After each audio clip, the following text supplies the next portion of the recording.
대학원을 또 학교 나오고 그러고 나서 이제 외국 기업을 여러 군데를 다니다가 44살 되는 1996년도에 예수전도단이라는 선교단체에 제가 전인사역자로 위탁하고 들어가서 오늘까지 23년째 예수전도단의 식구로서 사역을 해왔습니다.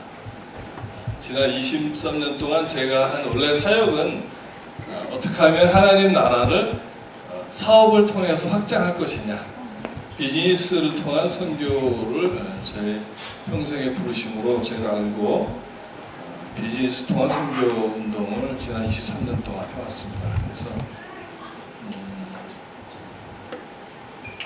그 와중에 이제 하나님께서 오늘 우리가 함께 공부할 소위 성경적 경제, 성경적 재정에 대한 것들을 이제 저에게 중요성을 깨닫게 하셔서 제가 11년 전에 우리나라에서 처음으로 이 성경적 재정이라는 이제 개념을 가진 단체를 설립한 게 한국 크라운 재정사학입니다. 그래서 그 이후에 이제 한국교회 지금까지 한 8,000명 정도 되는 분에게 제가 이 성경적 재정교육을 보고해왔습니다. 원래 오늘 제가 말씀드린 내용들을 이렇게 이런 교재로 이렇게 책이 나와 있는데 이거는 성경 공부 교재인데요.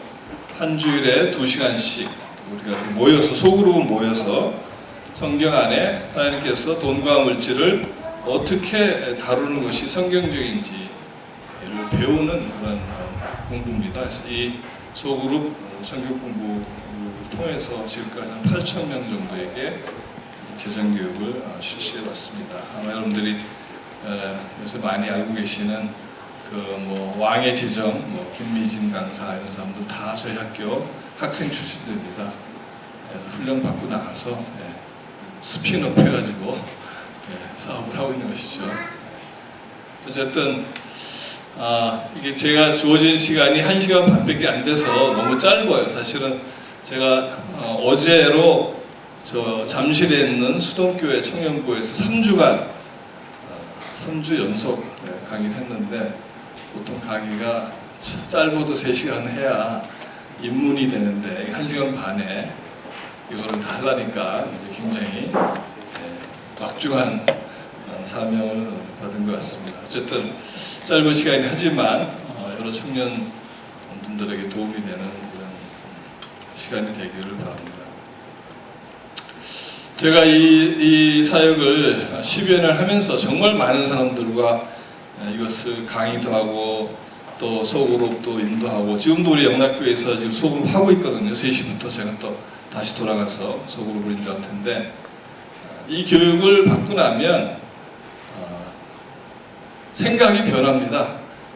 그러니까 돈과 물질에 대한 생각이 아예 관점이 바뀌면서 생활도 바뀌고 또 경제가 바뀌는 효과를 보입니다. 이것은 왜냐하면 하나님의 말씀이 그만큼 강력하기 때문에 하나님이 어떻게 말씀하시는지를 우리가 알게부터는 우리의 모든 태도들이 바뀌죠. 그래서 결국은 사고방식이 바뀌고 생활 습관이 바뀌어서 경제가 바뀌는 그런 결과를 낳게 되는 것이죠. 그래서 이 성경적 경제 원리, 성경적 재정 원리라는 것은 모든 크리스찬이 마땅히 배워야 될 아주 기초가 되는 파운데이셔널한 어떤 그 진리입니다. 여러분 혹시 아실지 모르지만 성경의 약 18%의 분량, 약 2330여 구절이 돈과 물질에 대한 이야기로 쓰여 있어요. 그러니까 성경에서 다루는 여러 가지 많은 주제들이 있지만 그 어떤 주제들보다도 이 돈 문제에 많은 분량이 할애돼서 적혀 있는 것이죠. 왜냐하면 그만큼 물질을 어떻게 바라보고 벌고 쓰느냐가 우리의 신앙과 아주 직결되기 때문에 그렇습니다.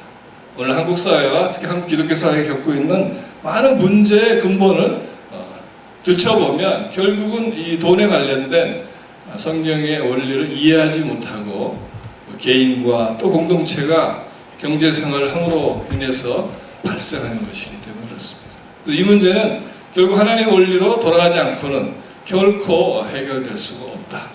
그런 면에서 여러분들에게 오늘 이 시간이 도움이 되기를 소망합니다.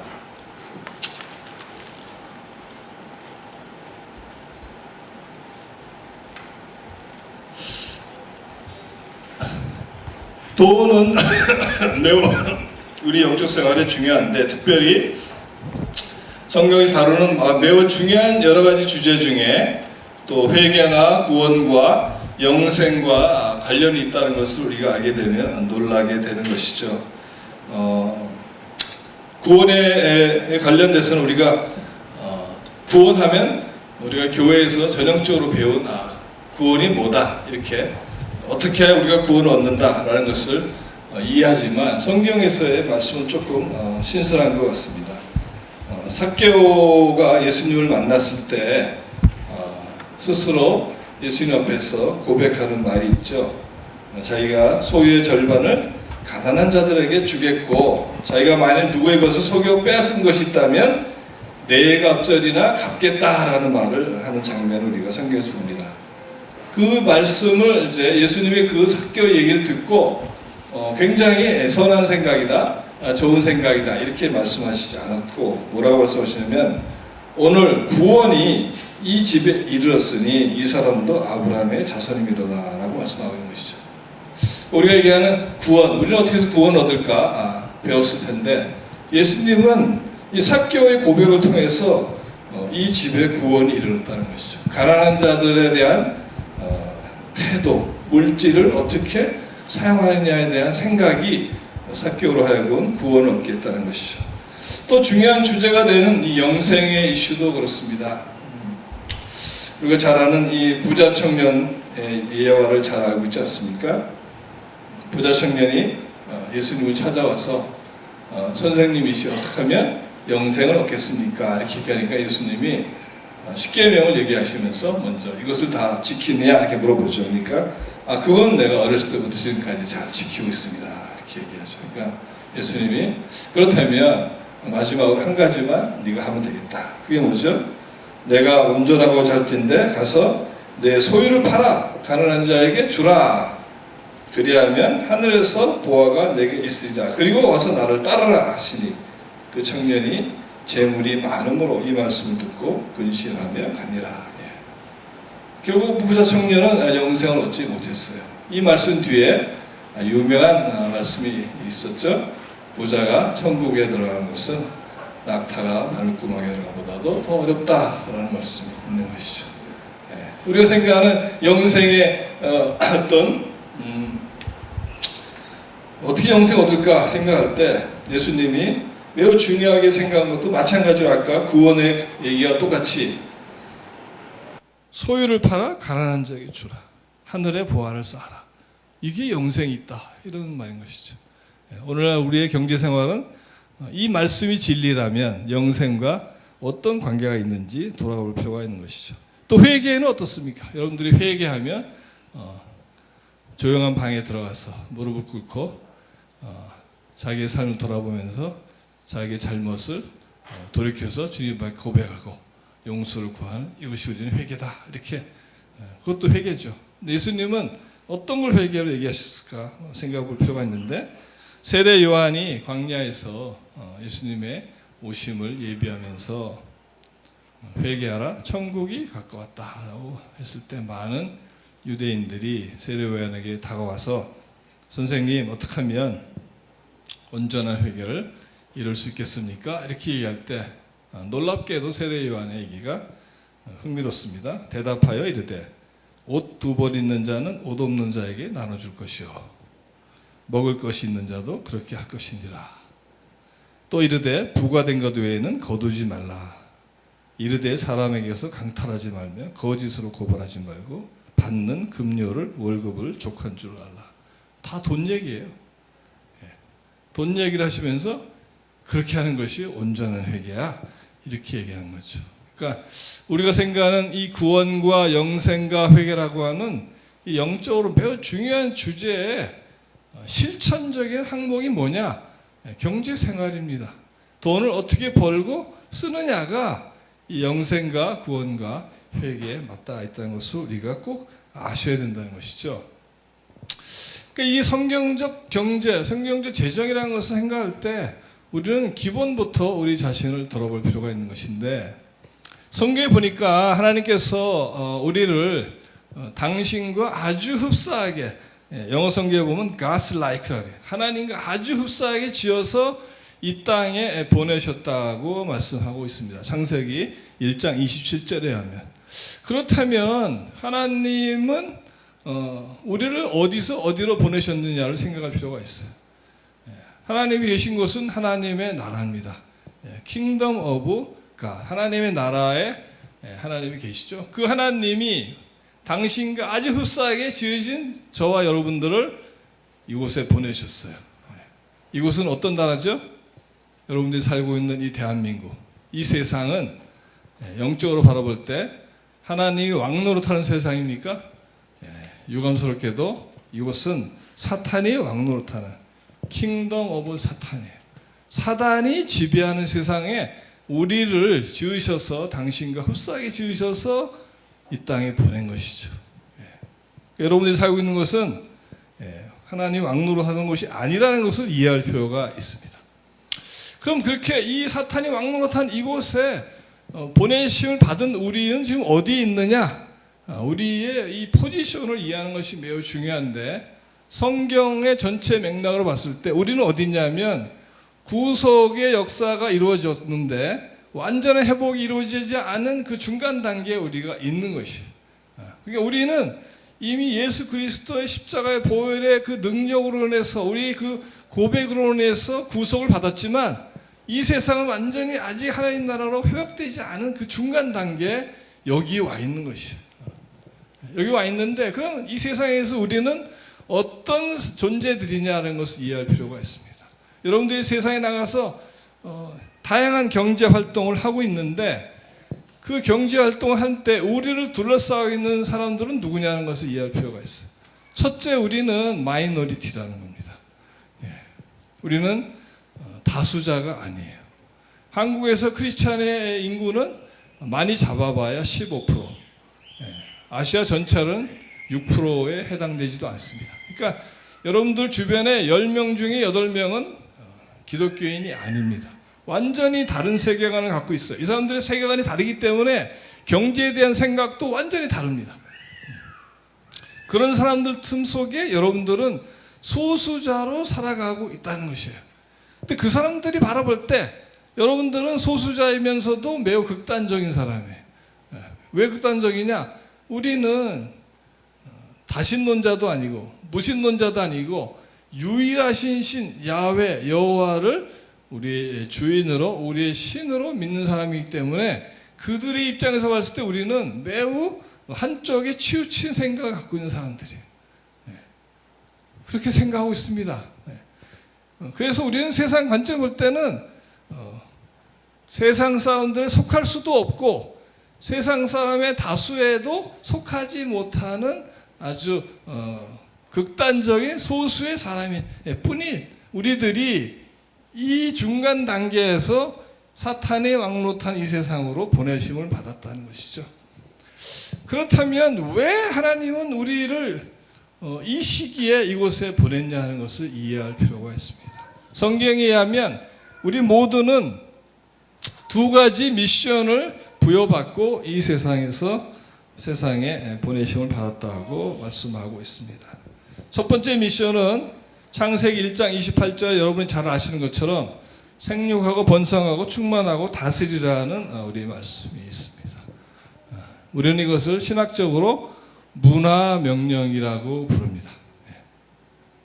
또 하나의 미션은 성경 명령으로 얘기할 수 있는데, 마태복음 28장에 나오는 것처럼 우리가 땅끝까지 이르러 예수께서 가르치신 것을 그들에게 알리고 가르쳐서 제자 삼으라고 하는 성경 명령이죠. 이 두 가지 미션은 저와 여러분 또는 하나님을 알지 못하는 모든 사람에게, 모든 인류에게 공통적으로 부여된 미션입니다.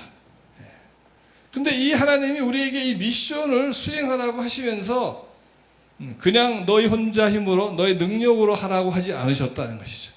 여러분과 저는 이 세상에 올 때 이 미션을 수행하는 데 필요한 리소스를 다 받아서 이 땅에 태어났습니다. 어떤 리소스냐? 시간이라는 리소스와 달란트라고 하는 리소스와 물질이라는 리소스를 다 부여받았습니다. 잘 생각해 보시면 여러분들이 이 시간과 달란트와 물질을 받을 때 하나님으로부터 받았다는 것을 인정하지 않을 수 없겠죠. 이 세 가지 리소스를 가지고 이 미션을 이루는 길을 안내하는 것이 진리, 트루스입니다. 성경이라는 책자가 우리에게 제공된 것이죠. 이 성경은 그래서 우리가 이 모든 이에게 부여된 이 미션을 수행하는데 꼭 참고해야 되는 안내서고 나침반이 되는 것이죠. 그렇다면 이제 이 첫 번째 명령은 문화 명령인데 이것이 무엇인지를 이해하는 것이 매우 중요해요. 문화가 뭡니까? 문화가 오늘날 한류 문화가 전 세계를 풍미하고 있죠. 근데 우리가 한류 문화라면 딱 정의하기가 쉽지 않은 것이죠. 제가 지난 10여 년 동안 삼성전자하고 거래를 했습니다. 제가 지난 20년 동안 회사를 4개를 창업한 사람입니다.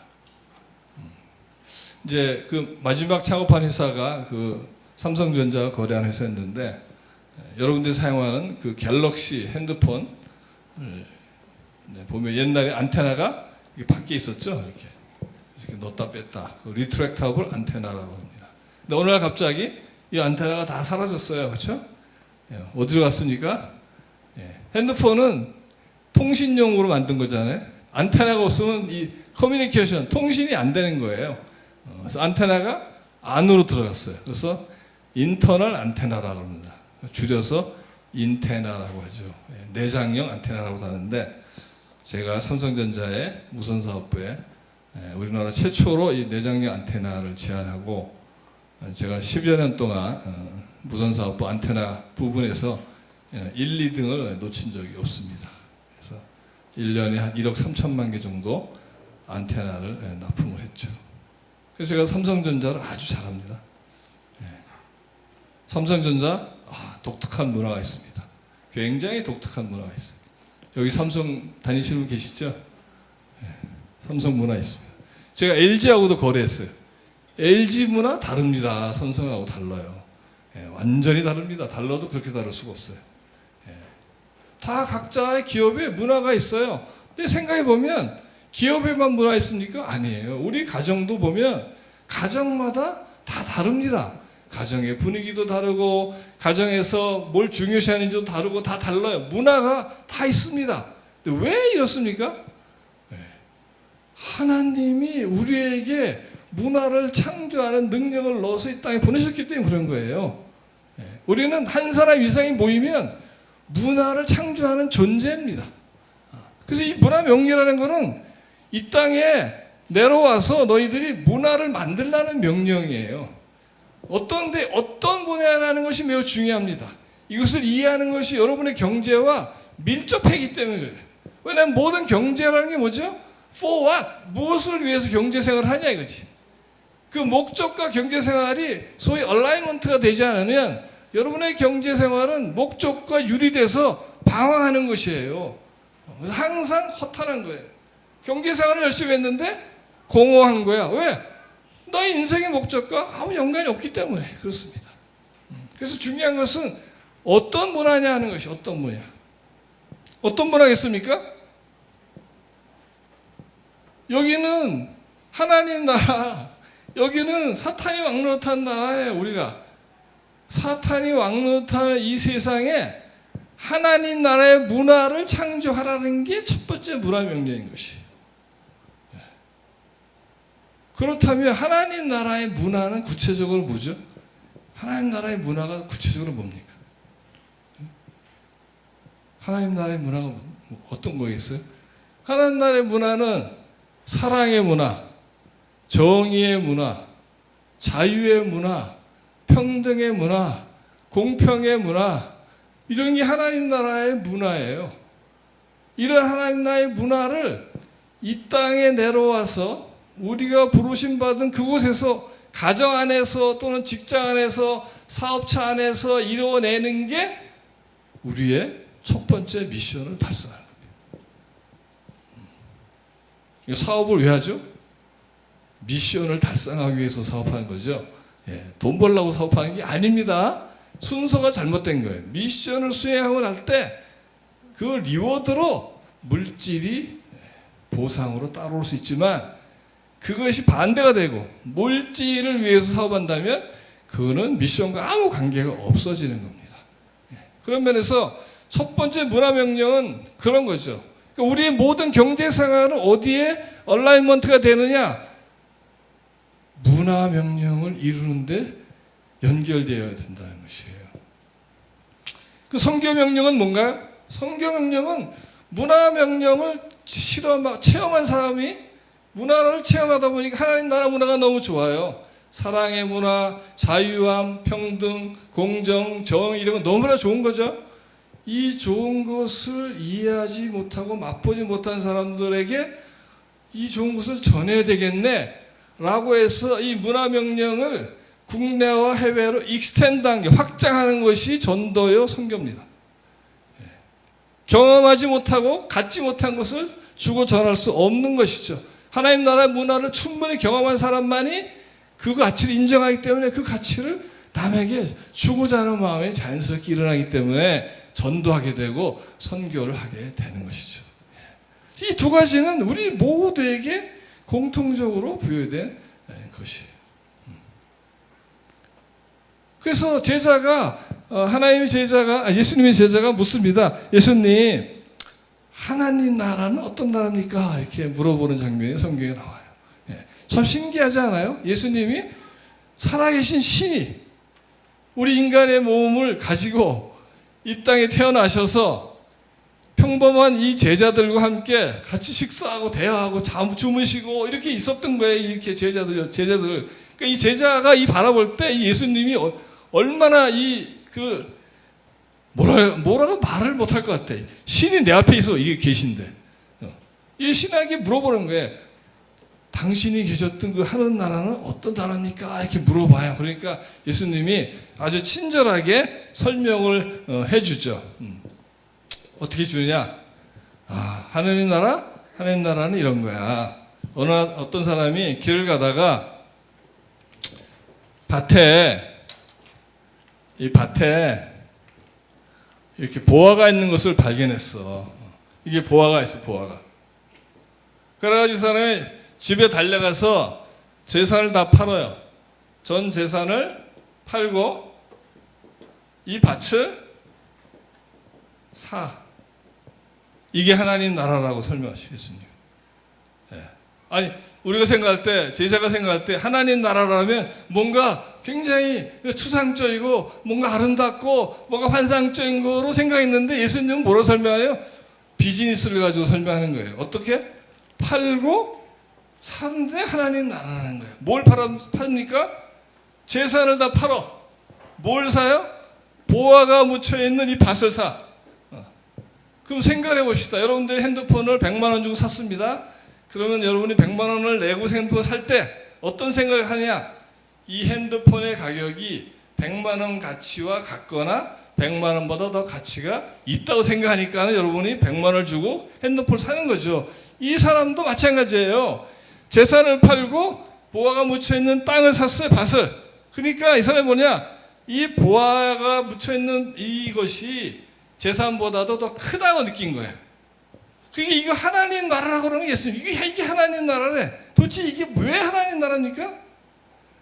이 보화가 이 재산, 이 물질보다도 크다고 생각했을 때 하나님 나라예요. 이 보화가 어떤 보화입니까? 이 보화가 아까 설명드린 하나님 나라의 문화요, 가치인 거예요. 하나님 나라의 문화와 가치를 위해서 여러분의 호주머니에 있는 그 돈, 통장에 있는 그 돈을 사용했을 때 그 순간에 하나님 나라가 여러분의 경제생활에 임한다는 거예요. 하나님 나라는 죽고 나서 돌아가는 그 어떤 곳이 아니고 우리가 매일매일 경제생활을 통해서 경험할 수 있는 그것이 하나님 나라라는 것이 예수님의 설명입니다. 경제생활이 얼마나 중요한지 우리는 깨달아야 됩니다. 이것과 얼라이먼트가 안 된 경제생활은 우리가 나중에 배우겠지만 하나님 뭐라 하시냐면 어리석다, 의미가 없다 이렇게 얘기한다는 거예요. 그렇다면 우리의 상황을 한번 봅시다. 우리가 중산층이라는 것을 우리가 알아요. 중산층. 모든 사람들이 최소한 도 중산층이 되기를 바랍니다. 중산층의 기준이 나라마다 다르더라고요.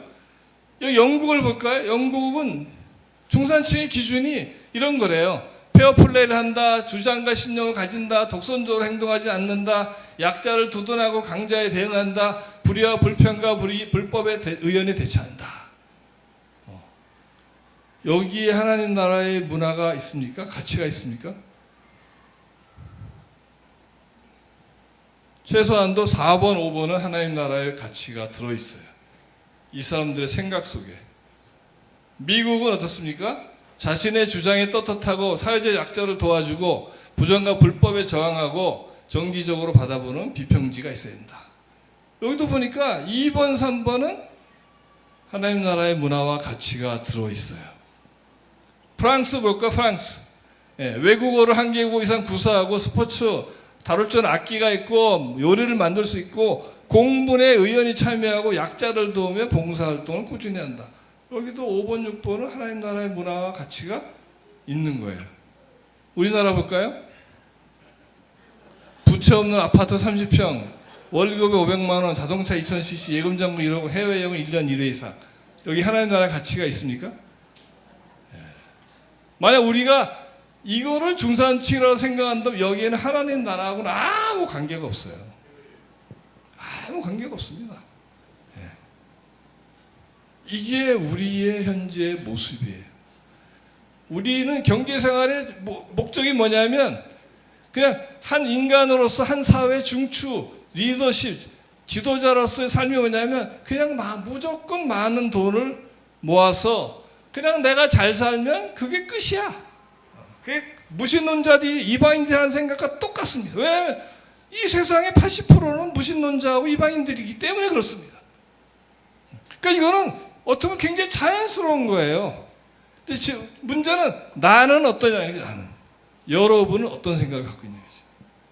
여러분은 경제생활, 여러분이 지향하는 그 삶의 모습 속에 하나님 나라의 가치가 들어있냐 이거지. 뭐를 위해서 살아가냐. 아침부터 저녁까지 뛰고 그렇게 경제생활을 하신 이유가 뭐냐는 거예요. 그 안에 하나님이 완성하신 이 문화와 명령을 이루는 것이 들어있느냐? 들어있지 않다면 something wrong, 잘못된 것이다. 근데 성경은 굉장히 흥미로운 것을 얘기하는데 그렇게 하나님 우리를 지으셔서 미션을 수행하도록 리소스를 주셨는데 우리가 이 땅에서는 일평생 살다가 이 죽음이라는 선을 넘어서서 돌아간다고 얘기하고 있어요. 근데 무신론자들이나 다신론자들은 어떻게 생각하느냐? 죽음 이후는 없다고 생각해요. 아, 죽음은 끝이지. 죽고 난 다음에 뭐가 있어? 그냥 여기서 일평생 살 동안에 즐기고 내가 최대한 나 자신을 만족시키고 즐기고 사면 그게 성공한 인생이야 라고 생각하는 사람들이 10중 8명이에요.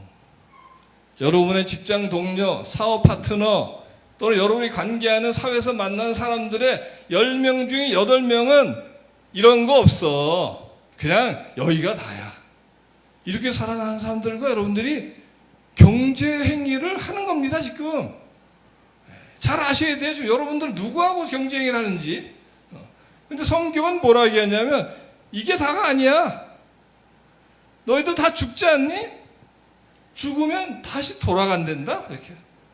돌아가서 영생과 영벌로 나뉘어. 어디서 그걸 나눌 것이냐? 최후의 심판대라는 데서 나누어지게 될 것이야. 너희들이 이렇게 얘기하고 있어요. 이게 기독교 세계관입니다.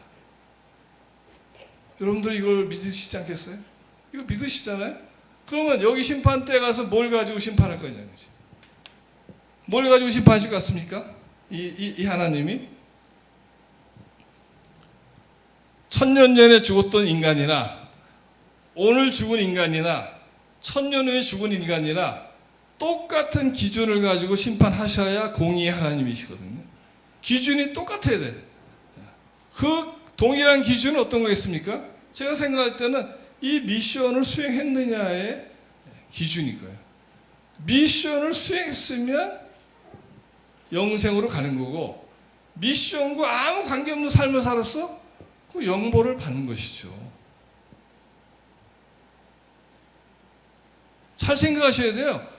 미션을 수행했던 사람들은 영생으로 들어가고, 미션과 관계없는 삶을 살았으면 영보를 받는 것이에요. 그래서 성경에 보니까 하나님 보좌에 오른편과 왼편으로 무리가 앉아 있는데, 왼편에 있는 무리를 악하다, 오른편에 있는 무리를 선하고 착하다 이렇게 칭찬하시는 거예요. 그러니까 아니 오른편에 있는 그 무리들이 아니 제가 어떻게 이렇게 선한 이 자리에 있을 수 있습니까? 그러니까 뭐라고 답합니까? 네가 지극히 작은 자에게 한 것이 나에게 한 것이야. 가난한 자, 배고픈 자, 목마른 자에게 너희가 한 것이 그 사람이 바로 나야. 이렇게 얘기하면서 그래서 네가 의롭기 때문에 너는 오른편에 앉으라고. 왼편에 앉은 사람들이 아니 제가 왜 왼편에 앉아 있습니까? 제가 왜 악한 자입니까? 제가 언제 예수님을 핍박했습니까? 너 네 옆에 가난한 자, 배고픈 자, 힘든 자, 어려운 자가 있었을 때 너 도와주지 않았잖아. 그게 바로 나였어. 네가 안 도왔잖아. 넌 악한 자야. 너는 하나님 나라 미션을 내가 너에게 준 이 모든 리소스를 가지고 수행하는데 아무런 관심이 없었잖아. 넌 그러니까 영벌을 받아. 그것은 다 일로 떨어지는 거예요. 이걸 믿는 게 기독교입니다. 그렇다면 우리의 경제생활은 어디에 집중해야 되겠습니까? 여기는 일평생은요, 한 인간 이 땅에 사는, 사전적 정의는 한 인간 이 땅에 사는 기간이 일평생이에요. 어떤 사람은 10년, 어떤 사람은 30년, 어떤 사람은 50년, 길어야 80년, 100년이에요. 여기는 forever. 영원한 삶을 사는 거예요. 그러면 우리가 이 땅에 살 때 어디에다 포커스를 맞춰서 경제생활을 해야 됩니까? 지혜 있는 사람은 여기에 포커싱을 맞춰야 되겠죠. 여기에 포커싱을 맞춘다는 것은 이 미션을 수행하는데 포커싱을 맞춰야 되는 거예요. 이게 아닌 것은요, 여기 가면요, 하나님이 나는 너를 도무지 알지 못하겠다고 얘기하신다니까. 교회 생활 제가 몇십 년 하고 제가 직분이 뭐고 so what? 그래서 어쨌다는 거야. 너 세상 나가서 경제 생활 어떻게 살았어? 네 멋대로 살았잖아. 너 자신만을 위해 살았잖아.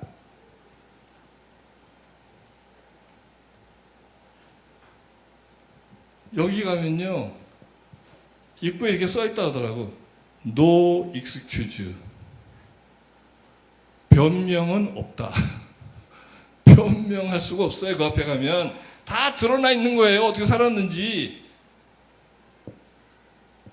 그래서 우리는 이 최후의 심판에 대한 얘기를 우리가 다 배운 이유가 뭐냐? 이 땅에서 어떻게 살아야 되는 부분을 이해시키기 위해서 이 부분을 우리에게 말씀하고 계시는 거예요. 그래서 성경에 보니까 우리의 정체성은 뭐라 하냐면 그런 면에서 우리는 이 땅에서 이방인일 수밖에 없는 거예요. 여러분들은 여러분을 둘러싸고 있는 그 10명 중에 8명 되는 사람을 엔터테인 하려고 하지 마세요. 여러분은 근본적으로 아이덴티티가 그들과 달라야 돼요. 여러분은 크리스찬이야. 그들은 이방인이라니까? 왜 크리스찬이 이방인들하고 엔터테인하고 그들과 어떻게 잘 지내려고 그들의 비율을 맞추는 삶을 살아야 됩니까? 성경은 뭐라면 우리는 이방인이라고 해서 이 땅에서 이방인. 하나님 나라에서 이 땅에 이 사탄이 왕노릇하는 곳에 이방으로 내려와서 문화를 창조하는 역할을 감당하는 자고, 그래서 우리는 잠시 단념하는 순례자일 뿐이라는 거예요. 여기서 영원하게 뭘 고대강실 짓고 천년 만년 살 것처럼 산다면 그게 착각이라는 것이죠. 그리고 하나님 나라의 문화를 이 땅에 전해야 되기 때문에 엠베서더 대사라고 성경에 나와 있는 것이에요. 우리가 우리의 경제 생활할 때 우리의 아이덴티티가 무엇인지 알고 경제 생활하는 것이 너무나 중요한 것이죠. 잘못하면 우리는 이방인들처럼 살아 생각하고 이방인들처럼 경제 생활하고 이방인들처럼 행동한단 말이죠. 그렇기 때문에 오늘날 이 한국 현실 사회에서 기독교인이라 그러면 세상 사람들이, 안 믿는 사람들이 물어봐요. 아유, 기독교인이세요? 그래서 어쩌셨다는 거예요? 아니, 기독교인은 당신이 사는 것과 내가 사는 것하고 모습이나 행동이나 모든 게 하나도 다를 게 없고, 어떨 때 보면 당신이 나보다 더 악한데 교회 다닌다고 이거요? 아이고, 그러세요? 잘 다니세요? 이게 오늘날 우리가 처하는 현실 아닙니까? 기독교인이 다릅니까? 세상에서 지금? 다르다고 인식하지 않습니다. 왜? 우리가 정체성을 다 잃어버린 거예요. 그들과 타협하고 그들과 어떻게 비위 맞춰서 어떻게 그들과 영합해서 뭐 그들 세계 안에서 뭔가 좀 얻을 수 있을까? 이렇게 살았던 거지. 근데 성경을 보면 하나님은 하나님의 자녀로서 합당한 삶을 살았을 때 많은 것을 상급을 약속하고 있어요. 성경 안에서. 이것을 다 일일이 보진 않겠습니다만은 굉장히 중요한 얘기가 있습니다. 이 성경에 경제 얘기를 하는데 우리가 먼저 주목해야 될 이 소위 레이기, 이 신명 창세기부터 여호수아 사이에 많은 사람들이 등장하면서 나온 얘기가 있는데, 첫 번째 주목해야 될 사건은 이 아브라함과 이삭의 이야기죠. 우리가 너무나 잘 알잖아요. 하나님께서 아브라함에게 매우 인간적으로는 이해할 수 없는 명령을 내지 않습니까? 100세에 낳은 그 아들 이삭을 제물로 바쳐라. 제물이 뭡니까? 제물로 바친다는 것은, 그 시대에 제물을 바친다는 것은요, 죽여서 내장을 갈라서 피를 쏟고 살과 뼈를 구분해 가지고 살을 태우는 거예요, 불에다가. 그러니까 이삭을 그렇게 해야 되는 것이 제물로 바치는 거예요. 그런데 아브라함과 이삭이 그 명령에 어떡합니까? 말도 안 되게 순종하는 얘기가 나와요. 근데 아브라함의 순종보다는 어떻게 보면 이삭이 더 순종하는 거죠. 티네이저인 아들을 100살이 넘는 아버지가 무슨 완력으로 제 앞에서 제단에 눕혀서 죽일 수 있습니까? 불가능합니다. 이삭이 아브라함 아버지의 말을 듣고 스스로가 제물이 되는 것을 동의한 상태인 거예요. 그래서 성경을 보니까 아브라함이 이삭을 죽여야 되니까 죽여서 잡으려고 그러니까 천사가 제재라죠. 됐다고 얘기하죠. 그럼 뭐라 그럽니까? 이제 뭐라 그래? 내가 나를 어떻게 해요? 경외하는 줄 안다라는 단어가 나옵니다. 이 경외라는 단어는 하나님이 먼저 우리에게 말씀하신 단어입니다. 경외. 영어 성경에 보면 이거 fear입니다. 하나님을 경외한다 그러면 fear God이, 하나님을 경외한다. 네가 나를 그렇게 fear하니까 알았어. 내가 너의 자손을 하늘의 별과 바다의 모래와 같이 번성케 하고 어딜 가든지 축복하겠다는 무조건적인 축복의 약속을 하나님이 먼저 해요. 이것을 언약이라고 합니다. 언약이 벌써 떨어져요. 그러고 나서 어떤 일이 벌어지죠? 그 모리아 산에서 이삭이 대신에 준비된 양을 잡아서 제사를 드리죠. 그러고 나서 우리가 배운 단어가 여호와 이레라는 단어입니다. 여호와 이레라는 단어의 뜻이 뭐죠? 잘 아셔야 됩니다. 여호와 이레. 여호와 이레의 단어는 영어로 보면 God provides always.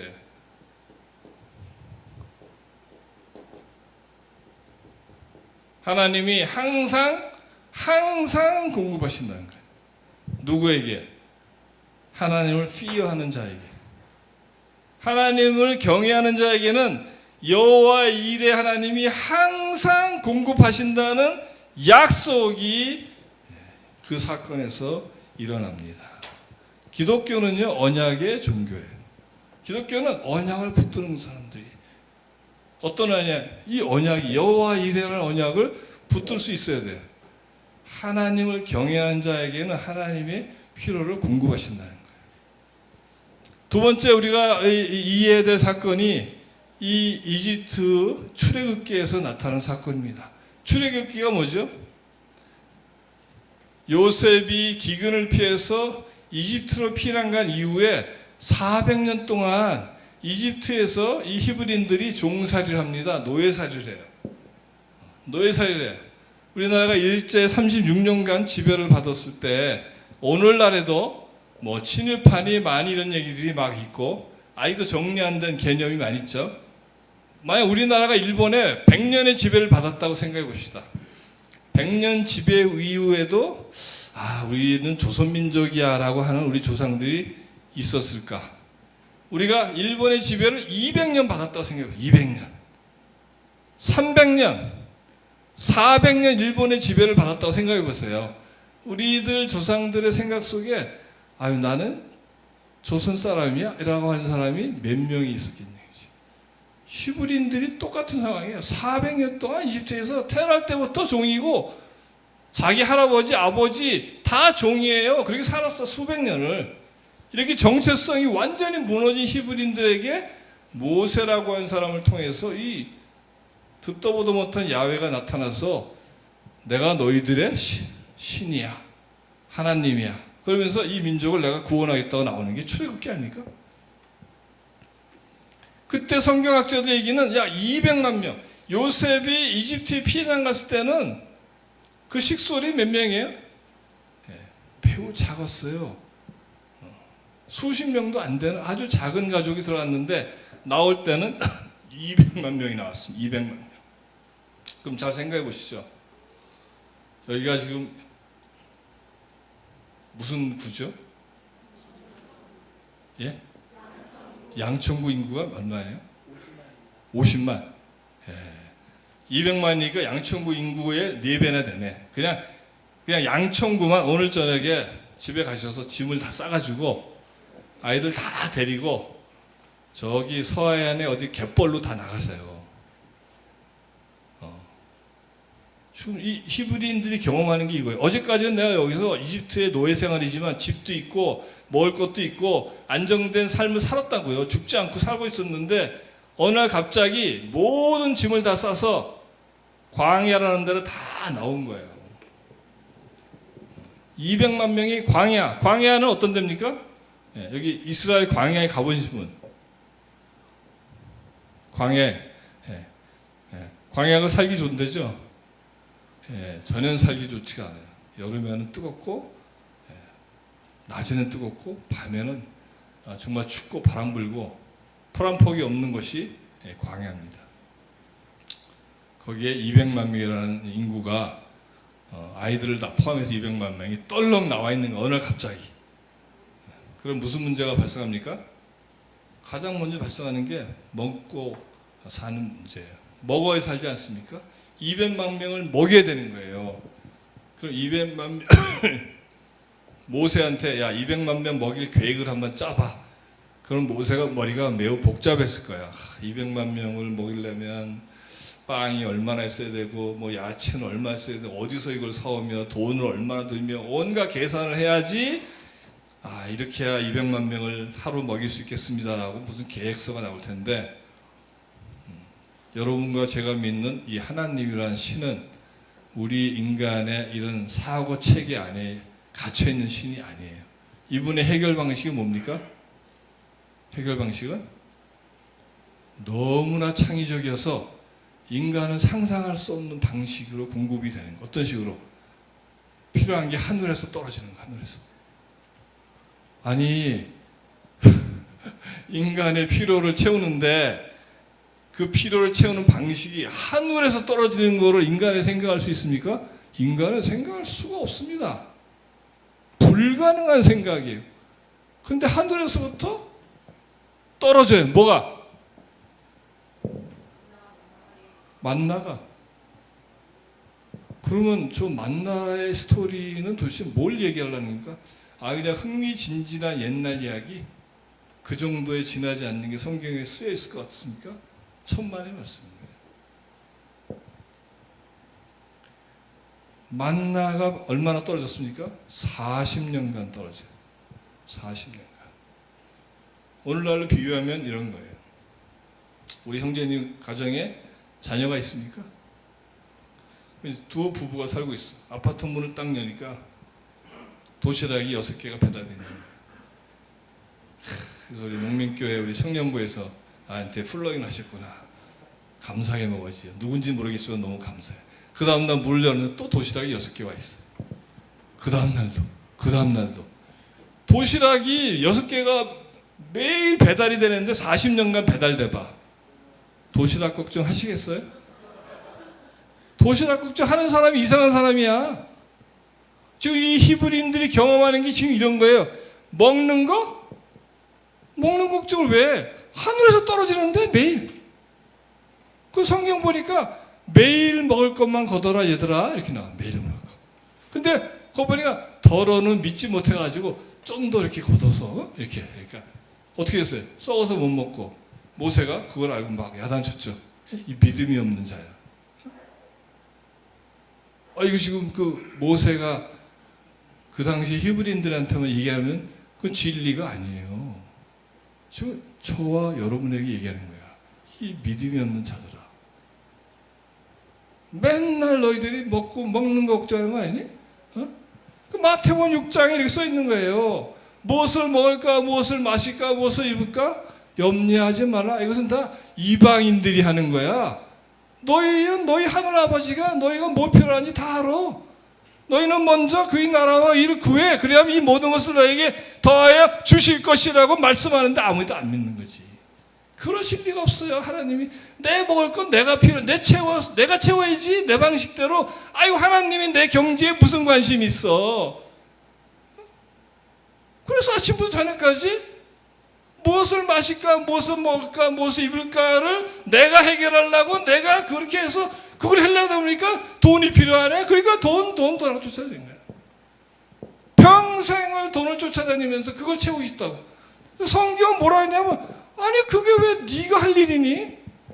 내가 너한테 가르쳤잖아. 너희는 먼저 그 나라와 이를 구해. 너희 삶에서 하나님 나라의 이 미션과 하나님 나라의 문화와 가치를 너희시 부르는 데서 어떻게 이룰 것인지 네가 받은 그 모든 재능과 그 모든 것을 활용해서 그것을 해. 그러면 그거는 내가 너한테 공급하는 거야. 이렇게 얘기하겠다니까.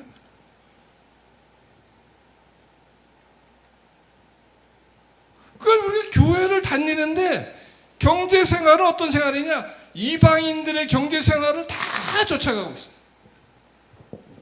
하나님의 약속은 있는지도 모르고 있는 걸 알지만 믿지를 않아. 아유 그러실 리가 있어. 내가 내 방식대로 채우는 게 최고지. 그러니까 어떻게 돼요? 돈을 쫓아가는 거예요. 근데 성경 뭐라 하나요? 돈을 사랑하는 것이 일만하게 뿌리가 된다. 이렇게 얘기하고 있거든. 근데 우리의 경제생활은 뭐예요? 뭐니 해도 머니 아니야? 머니, 더 베터. 많을수록 좋은 거 아니야? 그러니까 더 많은 돈을 더 빨리 모으기 위해서 무슨 수단 방법을 안 가리고 아침부터 저녁까지 그저 돈을 쫓아가는 이 생활을 다 하고 있는 거야. 이방인들은 I don't care. 상관없어요. 그들은 이방인이야. 근데 우리는 누구냐? 우리는 하나님의 자녀인데 하나님의 자녀는 하나님 뭐라 그렇게 살지 말어. 너희 상황은 내가 다 알고 있어. 나라와 의를 먼저 구해. 근데도 아무도 안 믿어요. 근데 그래서 이 만나를 우리에게 경험케 한 것은 저와 여러분들이 믿는 하나님이 어떤 하나님이냐는 것을 분명하게 가르쳐주기 위한 것이에요. 40년 동안 경험하니까 이 사람들이 알게 된 거야. 이 하나님이 이런 하나님이시구나. 그럼 이 사람들이 어디로 갑니까? 가나안으로 가게 돼 있어요. 가나안도. 왜? 이 하나님이 이미 여기서 약속하신 거예요. 이때. 이 민족을 이끌고 가나안으로 가게 하시겠다고 하나님이 이미 언약하신 바가 있기 때문에 데리고 들어가야 되는데 여러분과 저도 다 가나안 땅으로 들어갈 자격이 있는 사람들이 있는 거예요. 가나안 땅이 어떤 땅입니까? The land of honey and milk. 젖과 꿀이 흐르는 땅이에요. 젖과 꿀이 흘러. 그 젖과 꿀이 흐르려면 어떤 상태가 생깁니까? 여러분 경제생활에 젖과 꿀이 흘러. 예를 들면 이 정도면 경제생활에 젖과 꿀이 흐르는 정도 되죠. 그렇죠? 이 정도도 부족해?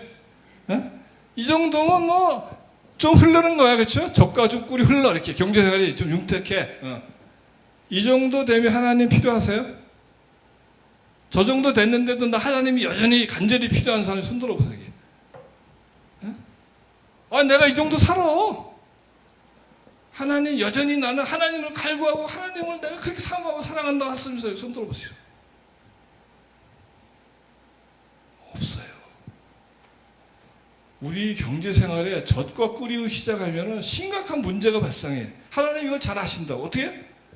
젖과 꿀이 흐르면 이 젖과 꿀이 어디서부터 왔는지를 깡그리 잊어먹고 다 자기가 잘나서 자기 힘으로 자기 능력으로 이 경제생활에 젖과 꿀이는 것을 생각한다. 착각하고. 그래가지고 어떻게 돼? 이것을 공급하시고 이것을 우리에게 허락하신 이 하나님에 대한 생각과 사랑이 다 끊겨. 근데 하나님은 이것을 심각하게 바라보는 거예요. 왜? 하나님의 입장에서요, 가장 중요한 게 뭔지 아십니까? 하나님과 여러분 개개인과의 친밀한 관계인 거예요. 인티머시라는 거예요. 친밀감. 우리는 자녀를 키워보면 다 알게 돼요. 우리가 우리 자녀들한테 기대하는 게 뭡니까?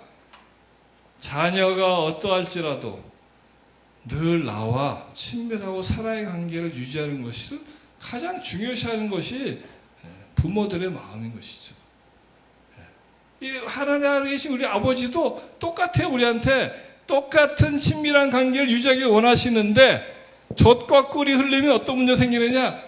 그 사이에 이게 들어와.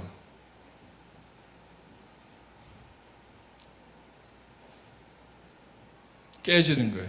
그래서 여기서 이 광야에서 뭐가 나와요? 율법이 나오는 거예요. 율법이 왜 나오냐? 이 민족을 데리고 가나안으로 들어가기 전에 이 하나님의 자녀를 보호하기 위해서 허락된 규칙이에요. 이 정도는 지켜야 되는 거야. 그 율법의 첫 번째가 뭡니까? 내 앞에 다른 신을 두지 말라. 그럼 그 신이 뭐냐는 거예요. 여러분들은 우상 숭배하지 말라는 걸 배웠어요. 그 우상이 뭐예요? 여러분이 생각하는 우상이 뭡니까? 여기서 얘기하는 우상이 뭐예요? 네? 저 조계사 대웅전에 있는 아미타불 여사 잘해. 그게 우상입니까? 하나님 얘기하는? 그 우상 아니에요. 마태복음 6장 24절에 보니까 이렇게 나와요. 한 사람이 두 주인을 섬기지 못할지니 혹 이를 사랑하고 저를 미워하거나 혹 이를 중히 여기고 저를 경히 여깁니다. 너희가 하나님과 재물을 겸하여 섬기지 못할 것이다.